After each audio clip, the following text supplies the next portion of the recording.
Berger Weiner, LLC is an independent financial services firm which is experienced in all aspects of investment and retirement planning. And here to talk about the history of insurance agents is Dave Beck, a partner of Egan, Berger Weiner, LLC. Thank you so much for joining us. Now, the history of insurance sounds very serious, but you can make it fun for us, right, Dave? I can do the best I can. Tell us how it's changed since you first went into the field.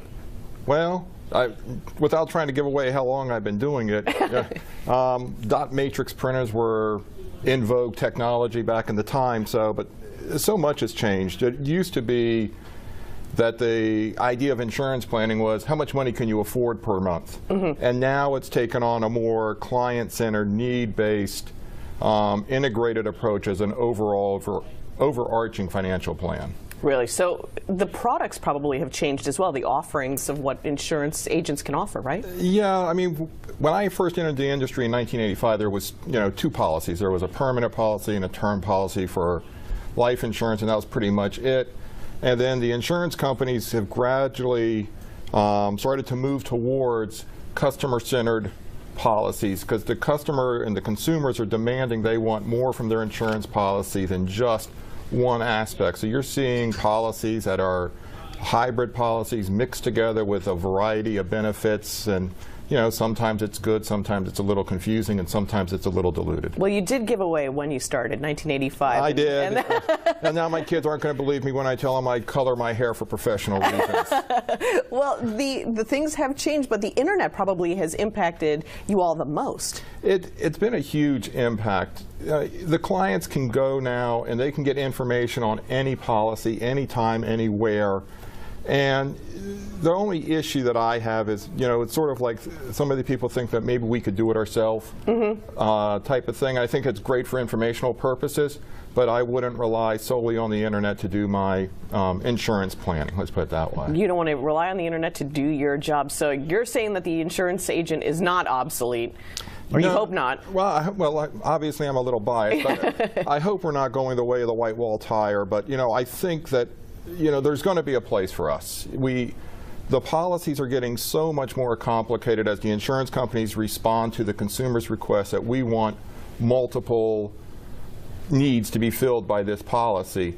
And they're very complex, very difficult to understand. Yeah. And if you just go buy one off the internet, you're sort of hoping, I might go to a YouTube video to learn how to change a disposal, but not to do a hernia operation. So the same thing is going to hold true here with the insurance planning, I would think. Yeah, and it's sort of the fine print that an expert like you would understand. And so when we see these offerings, on TV commercials, go to this .com website for your insurance, you think that's a good place to start when you're shopping, but you really need to go to a human being, is what you're thinking? I think that you need to, unless you have a really good idea of saying, this is all I want. Okay. All right, then sure, I can go to the internet and I can find this policy, but even then you might not be with the right company.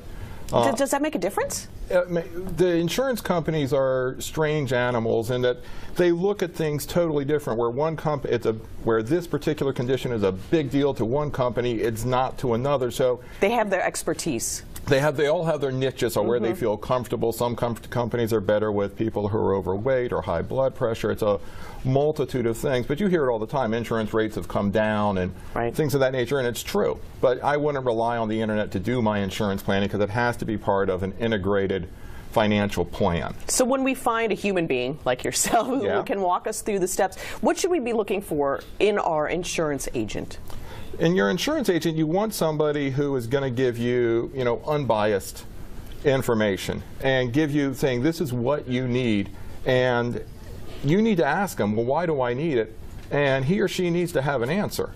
It can't be because I said so. It has to be because, Mr. and Mrs. Client, when you die, your spouse loses X. Because somebody has to lose something for there to be an insurance need. Okay.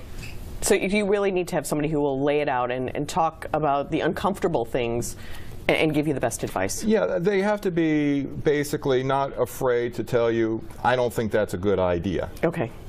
Regardless of whether you think it is or not. Excellent. Thank you so much, Dave Beck, for telling us how the insurance industry has changed and how it stays the same for some of us as well. Thanks so much. All right. Thank you, Sonia. More Let's Talk Live's coming up. Stick with us right here.